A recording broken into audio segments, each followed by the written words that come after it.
Entonces podéis hacer yoga, tai chi, qigong o por lo menos respiraciones profundas. Como vamos a hacer hoy, hoy vamos a invertir algunos minutos en relajar el cuerpo. Luego, quietar la voz, eso tiene sentido. Mientras meditamos, mantener silencio. Luego vamos a quitar la mente. Cuando hablamos de aquietar la mente, estamos hablando de los pensamientos, de las emociones y después de los conceptos. Conceptos, algunas veces es necesario explicarlo un poquito. Conceptos es el mecanismo de ideación, o sea, de, es difícil hablarlo, pero muy fácil experimentarlo. Es experimentar el mundo, fuera y dentro, a través de imágenes, a través de ideas, más que nada abstracciones. Imagínate que hay una mariposa bellísima que de repente se detiene en esa flor delante de ti, ¿no? Y es tan bella que tú quieres quitarle una foto con tu móvil para mandársela a tus amigos en Facebook, ¿no? Entonces, una vez que quitas esa foto y ves esa foto, eso ya deja de ser la verdad, ¿no? Se convierte en un reflejo de la verdad, una interpretación de la verdad, ¿no?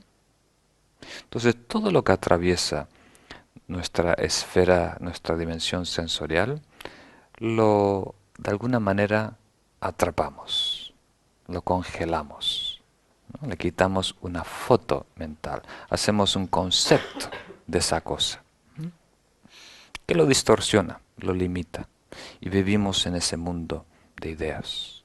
Y si alguien te pregunta, ¿en dónde estás?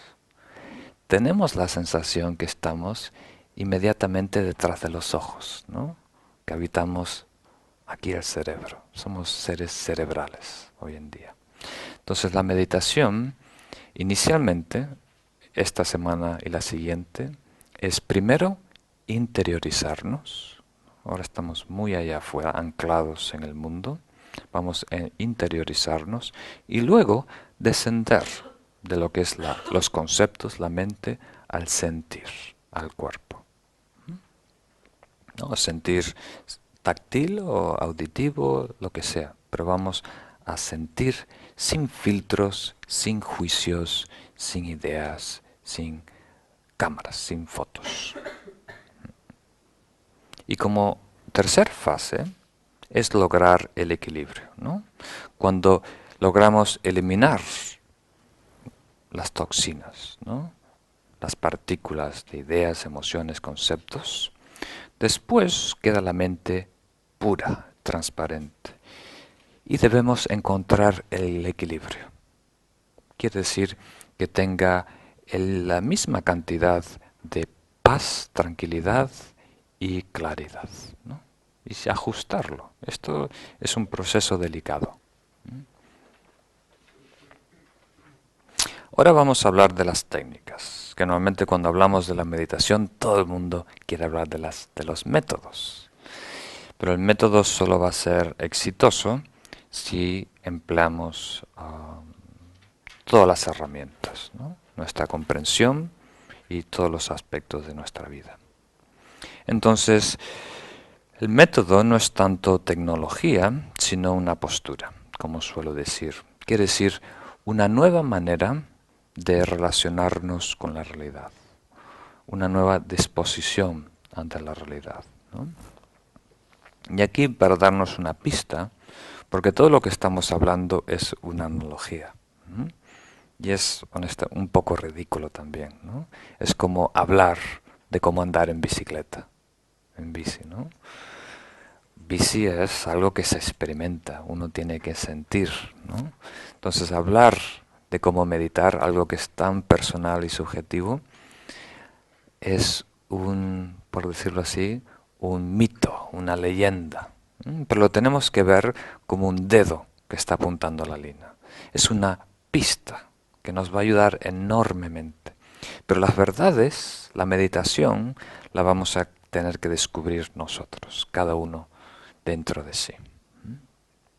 Entonces, una pista muy importante es que debemos estar y debemos ser, en vez de lo que hacemos normalmente, que es la necesidad casi incontrolable de saber, de percibir, de consumir, de juzgar. Imagínate que escuchas algo pasar. Automáticamente es un vehículo, está en la calle de arriba, es un camión de la basura, ¿no? Empezamos a juzgar y analizar qué es, ¿no? Si toca tu teléfono, por ejemplo, cuando estás meditando, viene la idea, ¿quién será? ¿Por qué me llaman a esta hora? ¿Y por qué no lo apagué? ¿No? Entonces, ¿y qué le voy a responder? ¿Me levanto? ¿No me levanto? ¿No? Nos escuchamos realmente el timbre, el sonido, ¿no? Siempre estamos de alguna manera tratando de comprender el mundo. Nos da un poco de miedo ver algo, escuchar algo y tener inquietud, incertidumbre, ambigüedad de qué es, ¿no? Queremos resolver todo inmediatamente. Queremos ver en nuestros registros cuando escuchamos algo, cuando saboramos algo. Como por ejemplo, si te ponen una venda, ¿no? Y alguien que tú confías mucho, ¿no? Puede ser tu pareja, un amigo, un familiar, dice, voy a poner algo nuevo en tu boca para saborear. Da un temor terrible, ¿no? Y apenas toca tu lengua, hay como una necesidad de saber qué es, ¿no? ¿Captas esa idea? Entonces esa es nuestra costumbre. Estamos queriendo saber, consumir, mantener lo que es lindo, rechazar lo que es feo. Entonces vamos a desarrollar una nueva actitud, por decirlo así, en nuestra mente, de estar cómodos simplemente siendo, simplemente estando presentes, sin agregar más, sin tratar de definir, de arreglar, de mejorar, simplemente estar presentes. Y vamos a descubrir que esa es la mejor manera de ser, la mejor manera de comprender el mundo que nos rodea. Porque apenas hacemos un juicio, estamos condenando ese objeto o esa persona a servir solo una función. Si alguien te critica y le dices, él es malo, ya le diste su trabajo y su sueldo. Ya no va a poder cumplir otra función, ¿no?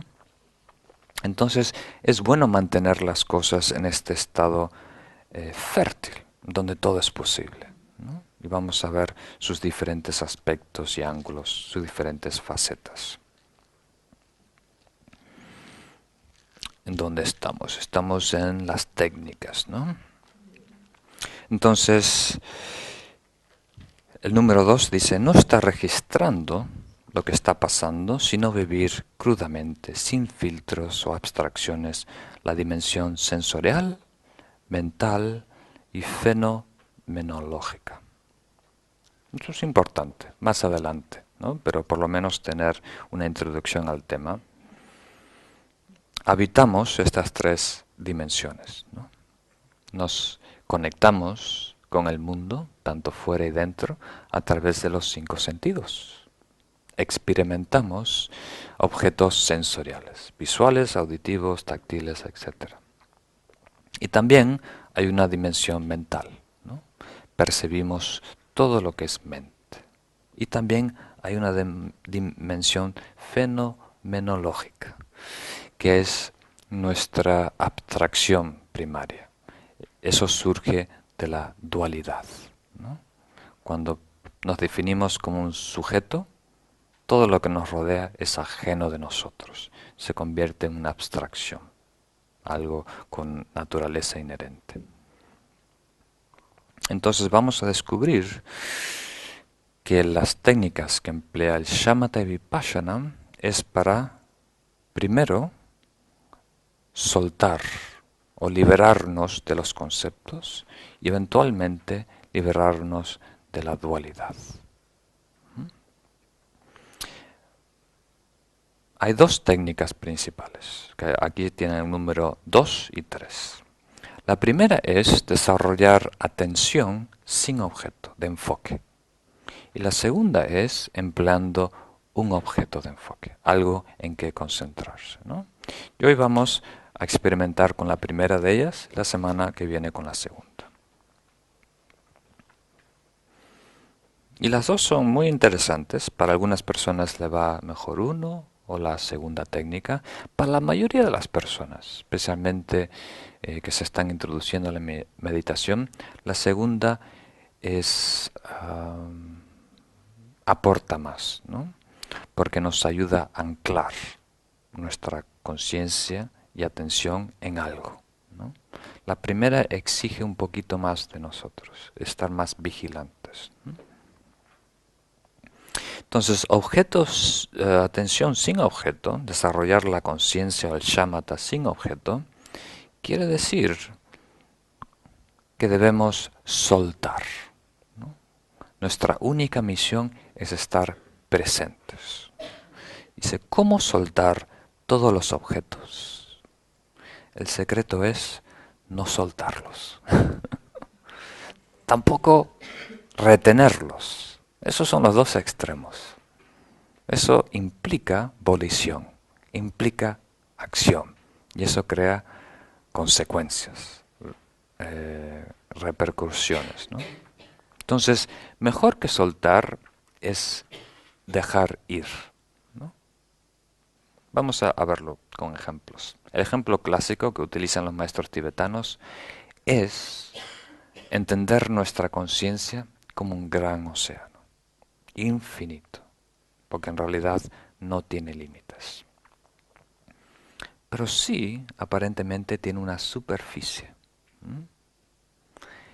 Y cuando surge algo en la conciencia, sea memoria, imagen, pensamiento, ruido, lo que sea, verlo como si fuera una ola que está surgiendo, creciendo, ¿no?, del océano. Y aumenta en tamaño, empieza a romper, empieza a salir la espuma y eventualmente se disuelve completamente en el mar. El problema es que nosotros quedamos encantados, maravillados, seducidos, la palabra que queráis, con la ola. Y no vemos, no recordamos el agua, ¿no? La espuma nos engaña. Algunas veces nos enamora, otras veces nos asusta. O sea, todo lo que pasa por nuestra mente, que venga de afuera adentro, está moviéndose. Todo es efímero, todo está en movimiento constante.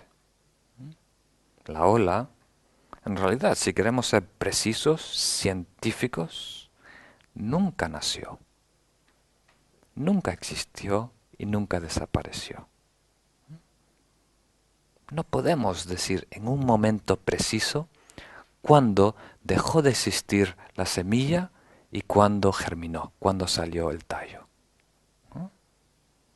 Es un proceso, es como un río que está fluyendo. ¿Captas la idea? Siempre está renovándose. Nosotros mismos. El de ayer y el de hoy es la misma persona. De acuerdo al DNI, sí. De acuerdo a las deudas, sí. Pero, si somos muy precisos, no. ¿No? Hay mucho de nosotros que es diferente. Hay continuidad, hay algo que continúa, pero no hay nada que sea exactamente al de ayer. Entonces, en esta meditación, permanecemos en esa línea tan fina, tan delgada, que es el presente, sin caer al pasado, sin caer al futuro. Permanecemos viviendo nítidamente, plenamente ese instante. Y vamos a descubrir que el instante es eterno. En ese instante No hay tiempo ni espacio, no hay ningún límite. Si uno se pierde en ese instante por 5 minutos y sales de ese instante y alguien te pregunte cuánto tiempo estuviste en ese instante, no le puedes decir. Tienes que mirar tu reloj porque no hay referencia. Es bellísimo. Ese instante es muy puro. No hay ni malo, ni bueno, ni alto, ni bajo. Y ese instante es la única verdad. Y solo existe por un instante. Entonces muchas veces yo uso la analogía de tocar y soltar. Tocar y soltar. O sea, cuando surge una ola, no la podemos ignorar, ¿no? Eso sería rechazar. Eso crea otra película, otra idea. Entonces tenemos que dejar que nos salpique, por decirlo ahí, cuando se acerca la ola. Y después soltar, dejar que continúe su trayectoria, ¿no? Entonces muchas veces yo digo, o las meditaciones clásicas también lo representan, de ser un árbol inmenso, como un roble. ¿Cuál sería un árbol fuerte, grande? Un roble majestuoso. Y dejar que una brisa mueva las hojas y continúe, ¿no? No hacer frente a esa brisa, no tratar de pararla, rechazarla, no sentirnos amenazados, dejar que nos atraviese. Entonces cuando la ola, el pensamiento, la memoria, que sea bellísima o triste, lo que sea, dejar que nos atraviese, que venga y se vaya a su propia voluntad, ¿no? Hay un bello poema de Rumi, ese místico del Islam, que dice, debemos ser como una casa de huéspedes, ¿no? Tener las puertas siempre abiertas y recibir todos con una sonrisa. Y dejar que se alojen y se queden por el tiempo que quieran, ¿no? Y cuando se van, dejarlos ir, ¿no? Entonces nuestra vida debería ser con brazos abiertos, con una sonrisa, enfrentar todo lo que se acerca y dejarlo que permanezca y que se vaya a su propia voluntad. Eso nos va a dar una libertad enorme, una fuerza enorme. Sana el cuerpo y la mente a todos los niveles, muy profundo. Entonces la práctica que vamos a hacer hoy en relación al cuerpo, vamos a conectarnos con el cuerpo, vamos a retener esto en mente, de ser un testigo silencioso. No estamos adormecidos, no ignoramos nada, somos un testigo ante la vida, ante todo lo que ocurra. Tocamos y soltamos. Dejamos que las cosas transcurran, se muevan, se desarrollen a su propia voluntad. ¿Captan ese mensaje? Bueno, es la idea. Después lo vamos a vivir, lo vamos a experimentar. Y luego, el segundo tipo, categoría de meditaciones, emplea un objeto, un punto de enfoque. Elegimos una cosa, una ola, y enfocamos toda nuestra atención en esa cosa. Porque en realidad solo hay que perfeccionar la atención con una cosa. Si logramos perfeccionar nuestra atención con la llama de una vela, vamos a poder perfeccionar nuestra atención con lo que dice nuestra pareja, lo que dice el profesor, ¿no? El estado de nuestro cuerpo, la respiración, mis emociones, invertir el tiempo que quiera meditar en el amor, ¿no? ¿Capta la idea? Entonces, si logramos desarrollar una mente estable y clara, es gratis, estable y clara, con cualquier objeto, vamos a lograr la habilidad de situar voluntariamente nuestra mente en el estado que nosotros decidimos. Eso es muy importante, porque si nos observamos el día a día, somos víctima de los acontecimientos. Lo que ocurre allá afuera dicta cómo nos sentimos, ¿no? Entonces la meditación es una manera de ganar ese poder dentro de nosotros. nosotros elegir en qué voy a pensar, qué voy a sentir, qué es mi estado de ánimo. Ese es un poder enorme que nos puede dar la meditación. Nos va a ayudar a estudiar filosofía y nos va a ayudar a acercarnos a la verdad, ¿no? Aparte de mil otras cosas. Entonces el ejemplo que los di, creo que el primer módulo es del padre que está ayudando a su hijo a andar en bicicleta. Un ejemplo muy simple para comprender algo muy profundo, que algo sin este ejemplo nos costaría décadas de descubrir en la meditación.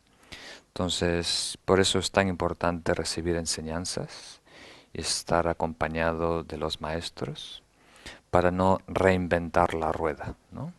Lo que tenemos es que experimentar, ¿no?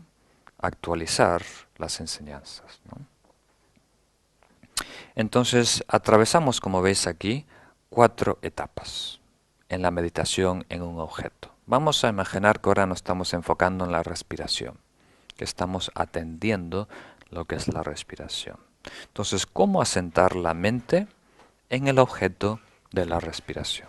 Y por supuesto, cuando decimos respiración, estamos diciendo la sensación táctil, el roce del aire entrando y saliendo por los orificios nasales o sintiendo la panza subir y bajar o el diafragma extenderse, donde sea en el cuerpo que sientas, ¿no? La respiración. Entonces la primera fase es sostener con fuerza, o sea, con mucho empeño uno se enfoca la atención en esa sensación. Entonces el ejemplo de la bicicleta es el padre que coge el cojín de la bicicleta y acompaña a su hijito por la calle, ¿no? Para que no se caiga. Y cuando siente que no hay tirones, ni para la derecha ni izquierda, ¿no? Entonces se atreve a soltar el cojín. Pero queda ahí, pendiente, por si pierde el equilibrio, ¿no? Va corriendo atrás del niño con las manos a los lados. Y cuando ve que ya tiene equilibrio, que ya sabe andar en bicicleta, se relaja completamente y deja que el niño ande solo, ¿no? Y luego el niño se cae y hay que recoger el niño y ponerlo en la bicicleta otra vez, ¿no? Eso es parte del aprendizaje. Hay que caerse y levantarse, caerse y levantarse. La meditación también, te vas a perder, te vas a completamente distraer en la playa por 5 minutos. Hay que levantarse y regresar al objetivo. Entonces eso es un ejemplo. Primero, sosteniendo con fuerza. Pillamos, cogemos el cojín, mantenemos una presión, o presión es una palabra a lo mejor un poco exagerada, empleamos esfuerzo para mantener la tensión en la sensación de la respiración. Luego, cuando hay cierta estabilidad, cuando tú no sientes que estás distraído con pensamientos, te relajas un poquito, pero te mantienes vigilante por si te distraes. Y cuando logras estabilidad, sueltas completamente. Y ahí es realmente la verdadera meditación. Ahí es realmente cuando se está implantando, creo que sí, una nueva costumbre, eh, una nueva capacidad, virtud dentro de nosotros. Y cuando, el cuarto punto, cuando nos distraemos, retomamos de una manera fuerte, después relajada, después completamente relajada, sin ningún tipo de volición de acción. Y esto nos va a ayudar a relacionarnos con el objeto. Primero, sensorialmente, después, mentalmente. O sea, una vez que profundizamos y logramos equilibrio mental sobre la sensación táctil, parece extraño decirlo, pero los grandes meditadores reportan que, y yo creo que todos los podemos experimentar eventualmente, requiere un poco de práctica, un retiro de unas semanas, la sensación táctil, sensorial, se convierte en un objeto mental. Empezamos a experimentar la respiración como luz. Y luego pasa a ser no conceptual. No tenemos idea de que estamos eh, meditando en la respiración. Se convierte en una experiencia directa. Y luego, hasta se empieza a evaporar la noción de sujeto, meditador, el acto, meditar, y el objeto de meditación. Esas tres esferas que normalmente solidifican nuestro mundo, nuestra realidad mundana, se funden en una zona. Entonces, eso es muy poderoso y eso realmente tiene el potencial de transformarnos a muchos niveles. Entonces ahora me gustaría guiar una meditación juntitos y para que cada uno después la haga durante la semana. Eh, en algunos círculos se vende o se describe la meditación de esa manera, ¿no? Que es lograr la meta en blanco, que tenemos que rechazar los pensamientos. Pero ese no es el objetivo. Cuando vemos los grandes meditadores, su santidad Sekhetrizin, su santidad Dalai Lama, ellos no son un mueble, no son una roca, no son una persona en blanco, están llenos, ¿no? Por decirlo así, se pueden comunicar, tienen pensamientos, tienen ideales, tienen planes, ¿no? Se recuerdan de lo que tú le dijiste hace 5 años, ¿no? Y continúan la conversación, pero están conscientes de ello, de que están pensando, de que están planeando, ¿no? Yo muchas veces me encuentro cuando estoy planeando en el futuro, ¿no? Viviendo en 5 años, viviendo ese efecto, esa realidad, ese resultado. Y eso nos perjudica, nos eh, saca de la verdad, de la realidad. Entonces, mente en blanco quiere decir un estado meditativo falso, porque es forzado, ¿no? Y aparentemente hay poco movimiento, pero si somos un poco experimentados, vamos a ver que hay corrientes submarinas, subterráneas, ¿no? Debajo de la superficie de la conciencia hay aún mucho diálogo, mucha corriente. O sea, a corto plazo hay una falsa logro que aparentemente está la mente en calma, pero una vez que desarrollamos o afinamos la conciencia, vamos a descubrir que hay mucho movimiento ahí. Hemos cortado los gritos burdos, pero hay mucha corriente, mucho mar de fondo.